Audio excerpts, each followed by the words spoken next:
Dear student, welcome to the maths academy. तो आज के लेक्चर में हम देखने वाले हैं लेक्चर नंबर 11। लेक्चर नंबर 11 है हमारा exponential family likelihood estimation and then we have maximum likelihood estimation, जिसको कि शॉर्ट फॉर्म में हम MLE भी बोलते हैं। ठीक है। तो in the first slide we are seeing different kind of things, like we are seeing over here different kind of curves. Like the first one is the normal, the next one is the exponential, then we have gamma. Okay, and we are seeing some kind of applications over here, some applications. Then we have another curve over this side. Okay, so we will discuss each and every topic in detail. So moving on to the next slide.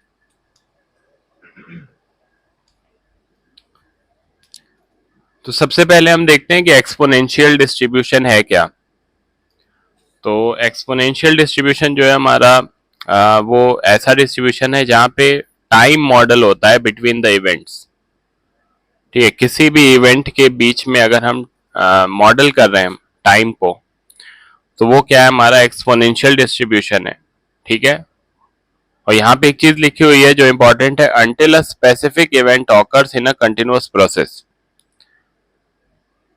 तो हम इसको model तो कर रहे हैं, but उसके बाद भी कोई एक इवेंट जो है वो ऑकर होगी। तो सपोज करें, जैसे मैंने यहाँ पे एक एग्जांपल लिखा है कि how long one can wait before he get another call या मैसेज।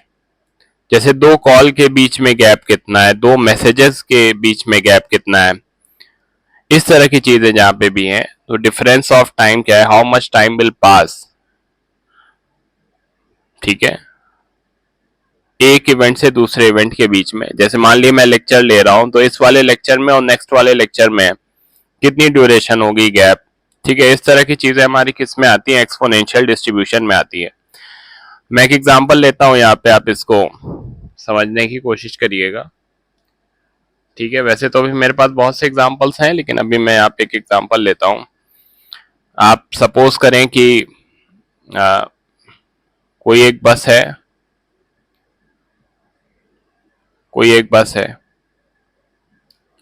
तो ये बस है, हमारी बस है, ये रोड पे चल रही है हमारी बस जो है वो। और यहाँ पे हमारे पास है बस स्टॉप, बस स्टॉप है। जैसा कि हम जानते हैं कि जो भी बस सर्विसेज होती है उनके कुछ नंबर्स होते हैं। सपोज करें कि ये जो बस है इसका कोई नंबर है, मान ले 2 है इसका नंबर। तो अब एक पर्सन यहाँ पे आके आया। ठीक है, 8 AM पे आया वो। अब he is waiting for the bus, कि ये बस कब आएगी। तो बस आती है, but because of large crowd, इस बस में क्राउड है बहुत ज्यादा, तो वो उसमें बैठ नहीं पाता है।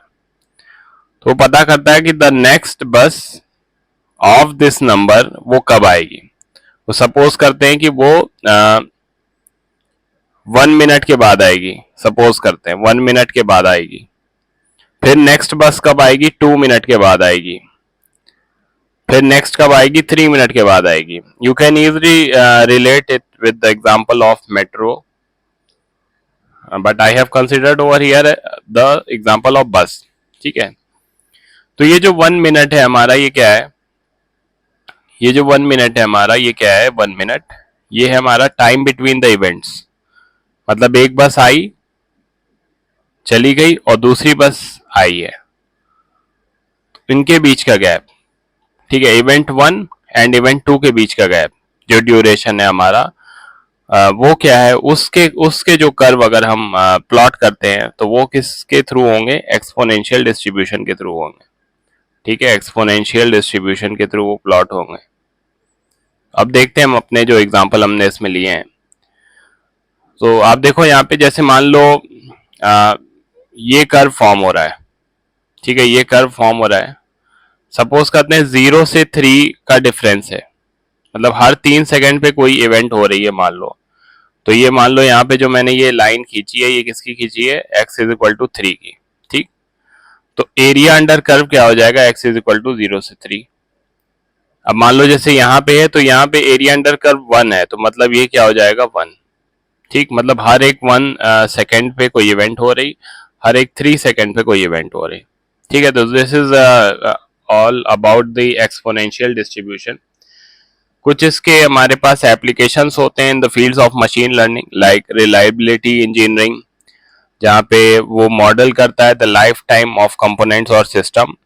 ठीक है, as it can predict when a system is likely to fail, कब एक सिस्टम फेल हो सकता है, कितनी देर में एक सिस्टम फेल हो जाएगा। आप सपोज करो जैसे एक इंजन है, कितनी देर में फेल हो जाएगा, दो इंजन्स हैं, एक फेल हो गया, नेक्स्ट इंजन को फेल होने में कितना टाइम लगेगा, प्रोवाइडेड की some kind of complexities are there. जाहिर है कुछ वहां पे कुछ प्रॉब्लम्स होंगी तभी इस तरह की इवेंट हो रही होगी। The next application in machine learning of exponential distribution is like queuing theory, used to model the time a customer wait for a service। जैसे यहाँ पे हमारे बस में जो पैसेंजर था ये भी वेट कर रहा है फॉर द सर्विस। ठीक है, तो ये भी एक एग्जांपल है क्यूइंग थ्योरी।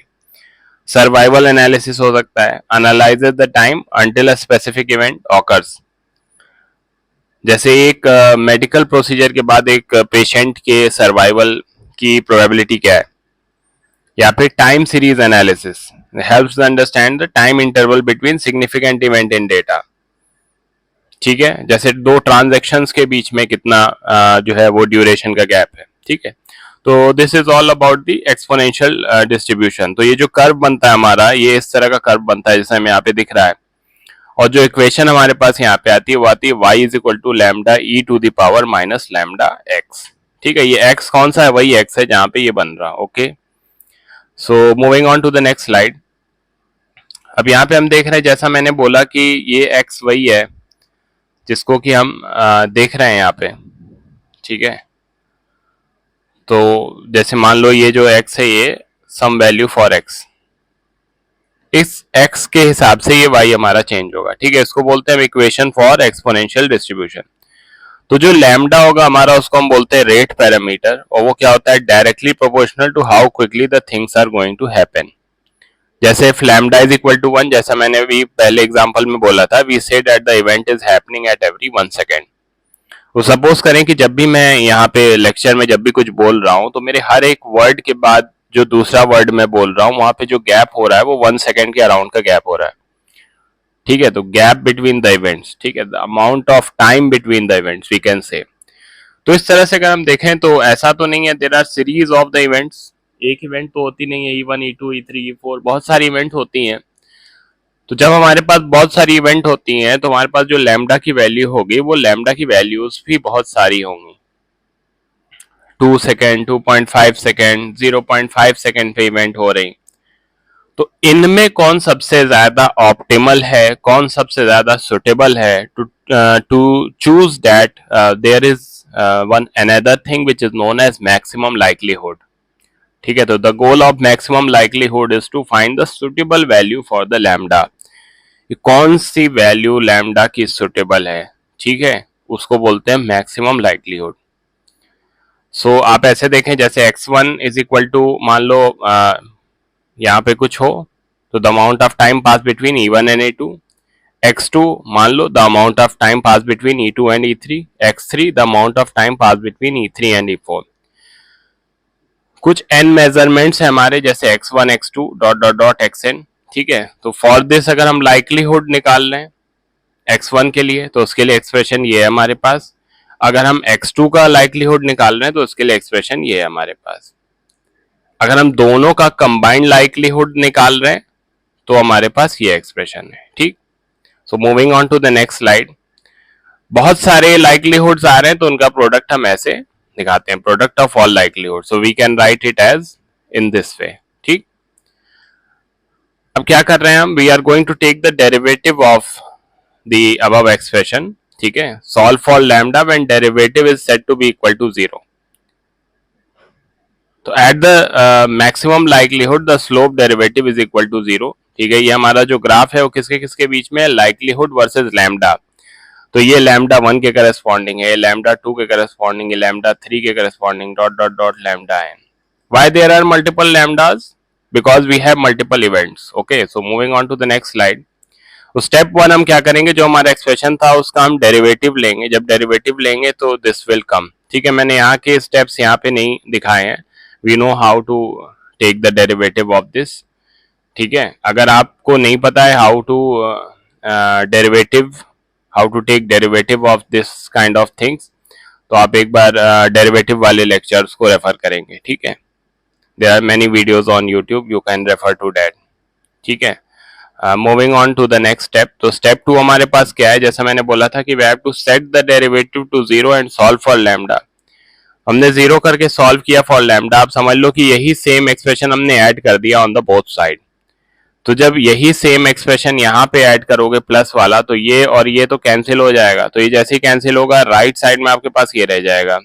लेकिन चूंकि आपने ये एक्सप्रेशन यहाँ पे भी ऐड किया था, तो ये एक्सप्रेशन यहाँ पे दिख जाएगा.